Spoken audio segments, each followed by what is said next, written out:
Bharat America ಬಾಂಧವ್ಯ ಪ್ರಮುಖ ರಾಷ್ಟ್ರ. ಹೊಗಳಿಕೆಯ ಹಿಂದೆ ಸ್ವಾರ್ಥದ ಲೆಕ್ಕಾಚಾರ. ಜನವರಿ 13ರ ವ್ಯಾಪಾರ ಕರೆಯಲ್ಲಿ ದ್ವಂದ್ವ ನೀತಿ, ರೈತರ ಹಿತಾಸಕ್ತಿ ಅಲಕ್ಷ್ಯ, ವೀಸಾ ತಾರತಮ್ಯ. ನಿಜವಾದ ಸ್ನೇಹನ ಅಥವಾ ಮುಲಾಜಿನ ಆಟನ? ನಮಸ್ಕಾರ, ಈ ದಿನಕ್ಕೆ ಸ್ವಾಗತ. ನಾನು ಜಿಎಂ ಪವಿತ್ರ. ಭಾರತ ಒಂದು ಪ್ರಮುಖ ರಾಷ್ಟ್ರ.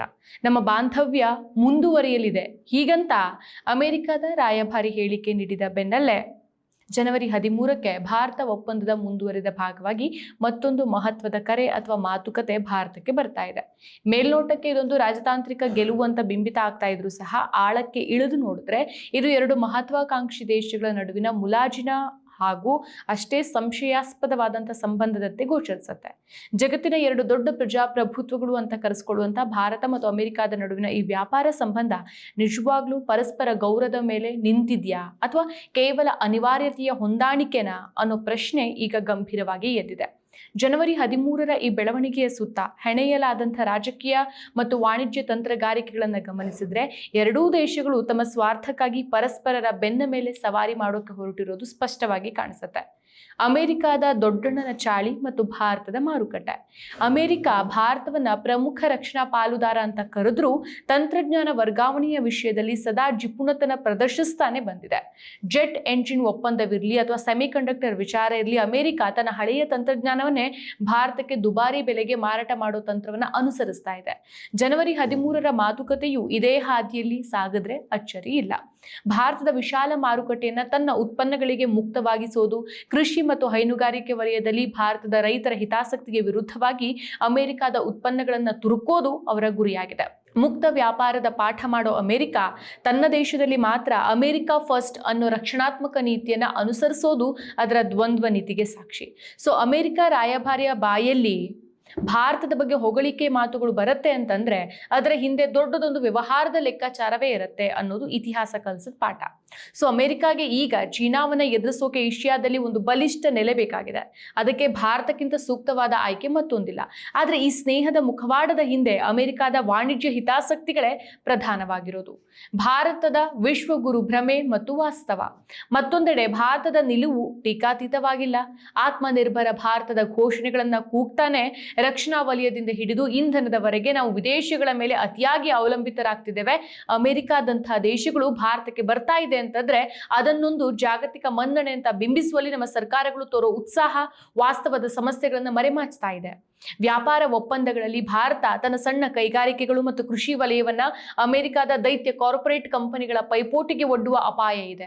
ಅಮೆರಿಕದ ಒತ್ತಡಕ್ಕೆ ಮಣಿದು ಐಟಿ ಹಾರ್ಡ್ವೇರ್ ಆಮದು ನಿಬಂಧಗಳನ್ನ ಸಡಿಲಿಸೋದಾಗಿ ಅಥವಾ ಇ ಕಾಮರ್ಸ್ ನೀತಿಗಳಲ್ಲಿ ಬದಲಾವಣೆ ತರೋದಾಗ್ಲಿ ಅಥವಾ ಭಾರತ ತನ್ನ ತನವನ್ನ ಅಡವಿಟ್ಟು ಬಾಂಧವ್ಯ ಬೆಳೆಸೋಕೆ ಹೊರಟಂತೆ ಕಾಣಿಸ್ತಾ ಇದೆ. ರಷ್ಯಾದಿಂದ ಕಡಿಮೆ ಬೆಲೆಗೆ ತೈಲ ಸಿಗ್ತಾ ಇದ್ರು ಅಮೆರಿಕದ ಕೆಂಗಣಿಗೆ ಗುರಿಯಾಗಬಾರದು ಅನ್ನೋ ಕಾರಣಕ್ಕೆ ಭಾರತ ಅನುಸರಿಸ್ತಾ ಇರುವಂತಹ ಅಸ್ಪಷ್ಟ ವಿದೇಶಾಂಗ ನೀತಿ ದೀರ್ಘಕಾಲದಲ್ಲಿ ದೇಶಕ್ಕೆ ಮುಳುವಾಗುವ ಸಾಧ್ಯತೆ ಇದೆ. ಆದ್ರೆ ಅದೇ ಸಮಯದಲ್ಲಿ ಭಾರತ ಸರ್ಕಾರವು ಈ ವಿಷಯದಲ್ಲಿ ಪಾರದರ್ಶಕತೆ ಕಾಪಾಡುವಲ್ಲಿ ಎಡವಿದಂತೆ ಕಾಣಿಸ್ತಾ ಇದೆ. ಅಮೆರಿಕದ ತನಿಖಾ ಸಂಸ್ಥೆಗಳು ಒಡ್ಡುವಂತ ಆರೋಪಗಳಿಗೆ ರಕ್ಷಣಾತ್ಮಕವಾಗಿ ಪ್ರತಿಕ್ರಿಯಿಸೋ ಬದಲು ಅಥವಾ ದೇಶೀಯ ರಾಜಕೀಯ ಲಾಭಕ್ಕಾಗಿ ಇದನ್ನ ಬಳಸ್ಕೊಳ್ಳೋ ಬದಲು ರಾಜತಾಂತ್ರಿಕವಾಗಿ ದಿಟ್ಟ ಉತ್ತರ ನೀಡುವಲ್ಲಿ ಹಿನ್ನಡೆಯನ್ನು ಅನುಭವಿಸ್ತಾ ಇದೆ.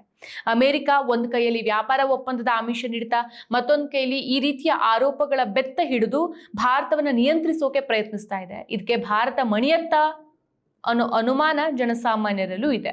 ಸೊ ಈ ವ್ಯಾಪಾರ ಮಾತುಕತೆ ಅಬ್ಬರದ ನಡುವೆನೂ ಸಹ ಅಮೆರಿಕ ಮತ್ತು ಭಾರತದ ನಡುವೆ ನಂಬಿಕೆಯ ಕೊರತೆ ಎದ್ದು ಕಾಣ್ತಾ ಇದೆ. ಖಲಿಸ್ತಾನಿ ಉಗ್ರ ಗುರುಪಂತ್ವಂತ್ ಸಿಂಗ್ ಪನ್ನೂನ್ ಸಂಚಿನ ಆರೋಪದ ಬಗ್ಗೆ ಅಮೆರಿಕ ನಡ್ಕೊಳ್ತಾ ಇರುವಂತಹ ರೀತಿ ಅದರ ದುರಹಂಕಾರವನ್ನ ತೋರಿಸುತ್ತೆ. ಭಾರತದ ಸಾರ್ವಭೌಮತೆಗೆ ಧಕ್ಕೆ ತರೋ ವ್ಯಕ್ತಿಗಳಿಗೆ ತನ್ನ ನೆಲದಲ್ಲಿ ರಕ್ಷಣೆ ನೀಡುವಂತಹ ಅಮೆರಿಕ ಪ್ರಜಾಪ್ರಭುತ್ವ ಮತ್ತು ಮಾನವ ಹಕ್ಕುಗಳ ಬಗ್ಗೆ ಭಾರತಕ್ಕೆ ಪಾಠ ಮಾಡೋಕ್ ಬರುತ್ತೆ. ವೀಸಾ ಮತ್ತು ವಲಸೆ ಬಗೆಹರಿಯದ ಗೋಳು. ಭಾರತ ಅಮೆರಿಕಾಗೆ ಅತಿ ಹೆಚ್ಚು ಕೌಶಲ್ಯಯುತ ಮಾನವ ಸಂಪನ್ಮೂಲಗಳನ್ನ ರಫ್ತು ಮಾಡುವಂತ ದೇಶ. ಆದ್ರೆ H1B ವೀಸಾ ಸೇರಿದಂತೆ ವಲಸೆ ನೀತಿಗಳಲ್ಲಿ ಅಮೆರಿಕ ಭಾರತೀಯರನ್ನು ನಡೆಸಿಕೊಳ್ಳುವಂತ ರೀತಿ ಅವಮಾನಕರ. ವೀಸಾ ಪಡೆಯೋಕೆ ವರ್ಷಗಟ್ಟಲೆ ಕಾಯೋ ಪರಿಸ್ಥಿತಿ, ಗ್ರೀನ್ ಕಾರ್ಡ್ಗಳ ಮೇಲಿನ ಮಿತಿ ಇವೆಲ್ಲವೂ ಸಹ ಅಮೆರಿಕಾಗೆ ಭಾರತೀಯರ ಪ್ರತಿಭೆ ಬೇಕು, ಆದ್ರೆ ಭಾರತೀಯರು ಬೇಡ ಅನ್ನೋ ಮನಸ್ಥಿತಿಯನ್ನ ತೋರಿಸುತ್ತೆ. ಜನವರಿ 13ಕ್ಕೆ ನಡೆಯಲಿರುವಂತಹ ಮಾತುಕತೆಯಲ್ಲಿ ಈ ವಿಷಯ ಪ್ರಸ್ತಾಪ ಆಗಲಿದ್ಯಾ? ಅನುಮಾನನೇ. ಯಾಕಂತಂದ್ರೆ ಎರಡೂ ದೇಶಗಳ ನಾಗರಿಕರಿಗೆ ಬೃಹತ್ ವ್ಯಾಪಾರ ಒಪ್ಪಂದಗಳ ಮೂಲಕ ಫೋಟೋಗಳಿಗೆ ಪೋಸ್ ಕೊಡೋದು ಮುಖ್ಯವಾಗಿದೆಯೇ ಹೊರತು ಸಾಮಾನ್ಯ ಉದ್ಯೋಗಿಗಳ ಅಥವಾ ವಿದ್ಯಾರ್ಥಿಗಳ ಬವಣೆ ನೀಗಿಸೋದು ಅಲ್ವೇ ಅಲ್ಲ. ಭಾರತ ಸರ್ಕಾರನೂ ಸಹ ಅಮೆರಿಕದ ಕಂಪನಿಗಳಿಗೆ ಕೆಂಪು ರತ್ನ ಗಂಬಳಿ ಹಾಸೋ ಉತ್ಸಾಹದಲ್ಲಿ ಅಲ್ಲಿರುವ ನಮ್ಮದೇ ಪ್ರಜೆಗಳ ಹಿತಾಸಕ್ತಿನ ಕಾಪಾಡುವಲ್ಲಿ ಮೆದು ಧೋರಣೆಯನ್ನು ಅನುಸರಿಸ್ತಾ ಇದೆ.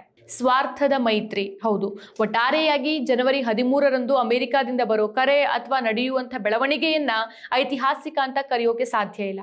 ಇದು ಕೇವಲ ಎರಡು ದೇಶಗಳ ನಡುವಿನ ವ್ಯಾಪಾರ ಲೇವಾದೇವಿ ಅಷ್ಟೇ. ಸೊ ಅಮೆರಿಕಾಗೆ ಚೀನಾವನ್ನ ಹಣಿಯೋಕೆ ಭಾರತದ ಹೆಗಲು ಬೇಕಾಗಿದೆ ಮತ್ತು ತನ್ನ ಆರ್ಥಿಕ ಹಿಂಜರಿತವನ್ನು ತಡೆಯೋಕೆ ಭಾರತದ ಮಾರುಕಟ್ಟೆ ಬೇಕಾಗಿದೆ. ಇತ್ತ ಭಾರತಕ್ಕೆ ಜಾಗತಿಕ ಮಟ್ಟದಲ್ಲಿ ತಾನು ಒಂಟಿಯಲ್ಲ ಅಂತ ತೋರಿಸ್ಕೊಳ್ಳೋಕೆ ಅಮೆರಿಕದ ಪ್ರಮಾಣ ಪತ್ರ ಬೇಕಾಗಿದೆ. ಸೊ ಈ ಬಾಂಧವ್ಯದಲ್ಲಿ ಆತ್ಮೀಯತೆಗಿಂತ ಅವಕಾಶವಾದವೇ ಎದ್ದು ಕಾಣ್ತಾ ಇದೆ. ವ್ಯಾಪಾರ ಒಪ್ಪಂದಗಳು ಅಂಕಿ ಅಂಶಗಳಲ್ಲಿ ಪ್ರಗತಿ ತೋರಿಸಬಹುದು, ಆದರೆ ನಿಜವಾದ ರಾಜತಾಂತ್ರಿಕ ಗೆಲುವು ಅಂತಂದ್ರೆ ಪರಸ್ಪರರ ಸಾರ್ವಭೌಮತೆಯನ್ನು ಗೌರವಿಸೋದಲ್ವಾ. ಸದ್ಯದ ಪರಿಸ್ಥಿತಿಯಲ್ಲಿ ಭಾರತ ಮತ್ತು ಅಮೆರಿಕ ಎರಡೂ ಆ ದಾರಿಯಿಂದ ದೂರ ಸರಿದಿದೆ. ಹೀಗಾಗಿ ಈ ಒಪ್ಪಂದಗಳು ಜನಸಾಮಾನ್ಯರಿಗೆ ಯಾವ ಲಾಭ ತರುತ್ತೆ ಅನ್ನೋದಕ್ಕಿಂತ ಯಾವ ಹೊಸ ಸಂಕೋಲೆಯನ್ನ ತರುತ್ತೆ ಅನ್ನೋದೇ ಯಕ್ಷ ಪ್ರಶ್ನೆ. ಮತ್ತಷ್ಟು ವಿಶೇಷ ವಿಡಿಯೋಗಳನ್ನು ನೋಡಲು ಮತ್ತು ಹೊಸ ವಿಡಿಯೋಗಳ ಬಗ್ಗೆ ತಿಳಿಯಲು ಈ ದಿನ .com ಯೂಟ್ಯೂಬ್ ಚಾನೆಲ್ ಸಬ್ಸ್ಕ್ರೈಬ್ ಮಾಡಿ ಮತ್ತು ಬೆಲ್ ಐಕಾನ್ ಕ್ಲಿಕ್ ಮಾಡಿ.